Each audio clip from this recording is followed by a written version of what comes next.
এখানে আপনি ১২ বলে ১১টি ছক্কা মারার একটি অবিশ্বাস্য ইনিংস দেখতে পারেন। ভারতীয় cricketer Salman Nizar Kerala cricket লিগে এই কীর্তি স্থাপন করেছেন। তার এই ব্যাটিং পারফরম্যান্স ক্রিকেট বিশ্বে আলোচনার জন্ম দিয়েছে। ১২ বলে ১১-৬ অবিশ্বাস্য অসম্ভব ইনিংস। এই ইনিংসটি ঘটেছে কেরালার ক্যালিকট গ্লোবস্টার্স এবং আদানি ত্রিভান্দ্রাম রয়্যালসের মধ্যকার একটি ম্যাচে। ক্যালিকট দল যখন ১৮ ওভারে ৬ উইকেটে ১১৫ রানে ধুঁকছিল, তখন মাঠে আসেন সালমান নিজার। তিনি মাত্র ২৬ বলে ৮৬ রানের এক বিস্ফোরক ইনিংস খেলেন, যার মধ্যে কোনো চার ছিল না, ছিল ১২টি ছক্কা। তার এই তাণ্ডব শুরু হয় ইনিংসের ১৯তম ওভারে।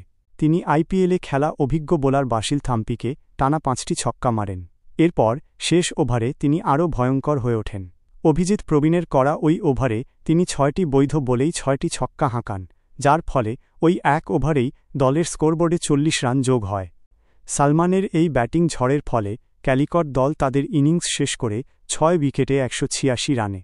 শেষ ২ ওভারে তারা মোট ৭১ রান সংগ্রহ করে, যা টি-২০ ক্রিকেটে শেষ ২ ওভারে সর্বোচ্চ রানের একটি রেকর্ড। তার এই অসাধারণ পারফরম্যান্সের সুবাদে তার দল ম্যাচটি ১৩ রানে জিতে নেয়। এই ইনিংসের জন্য সালমান নিজার ম্যাচসেরা খেলোয়াড়ের পুরস্কার পান।